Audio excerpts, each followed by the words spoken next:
600 അടി പൊക്കത്തിൽ പറക്കുമ്പോഴും വിമാനത്തിന്റെ ലാൻഡിംഗ് ഗിയർ താഴ്ന്നിരുന്നത് അസ്വാഭാവികമാണ്. ഹൈഡ്രോളിക് സംവിധാനത്തിന്റെ തകരാറോ ലിവർ മാറിപ്പോയതോ ഇതിന് കാരണമായേക്കാമെന്നൊക്കെയുള്ള വിലയിരുത്തലുകൾ വരുന്നുണ്ട്. വിമാനത്തിന്റെ ചിറകിന് പിന്നിലെ ഫ്ലാപ്പുകൾ പറന്നുയർന്നപ്പോഴും താഴ്ന്നിരുന്നതും അസ്വാഭാവികമാണ് എന്ന് പറയുന്നു. ഉയരം കൂട്ടാൻ ശ്രമിക്കുമ്പോഴും വിമാനം താഴേക്ക് വന്നത് എഞ്ചിൻ ശരിയായി പ്രവർത്തിക്കാത്തത് കൊണ്ടാണ് എന്ന് പറയപ്പെടുന്നു.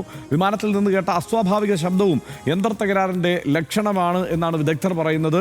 ഇക്കാര്യത്തിലൊക്കെ വ്യക്തമായ വിവരം, കൃത്യമായ വിവരം വരേണ്ടതുണ്ട്. ഇതൊക്കെ ഈ ഒരൊറ്റ നിരീക്ഷണത്തിൽ പലർ പറയുന്ന കാര്യങ്ങൾ മാത്രമാണ്. 242 യാത്രക്കാരും 100 ടൺ ഇന്ധനവും വിമാനത്തിൽ ഉണ്ടായിരുന്നു.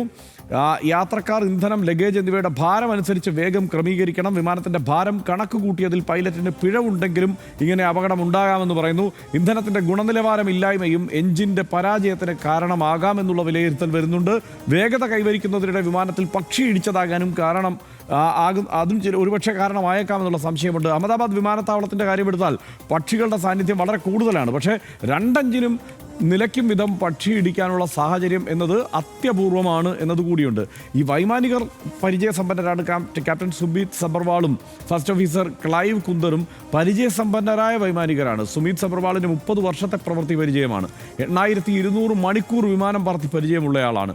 സഹ പൈലറ്റ് ക്ലൈവ് കുന്ദർ 1100 മണിക്കൂർ വിമാനം പറത്തി പരിചയമുള്ളയാളാണ്. ഇരുവരും ശ്രദ്ധക്കുറവ് കൊണ്ട് ഗുരുതര പിഴവുകൾ വരുത്താൻ സാധ്യതയില്ലാത്ത വൈമാനികരാണ് എന്നത് നമ്മൾ ഓർക്കേണ്ടതുണ്ട്. അത്യാധുനിക ദീർഘദൂര വൈഡ് ബോഡി വിമാനമാണ് ബോയിങ് 787-8 ഡ്രീം ലൈനർ.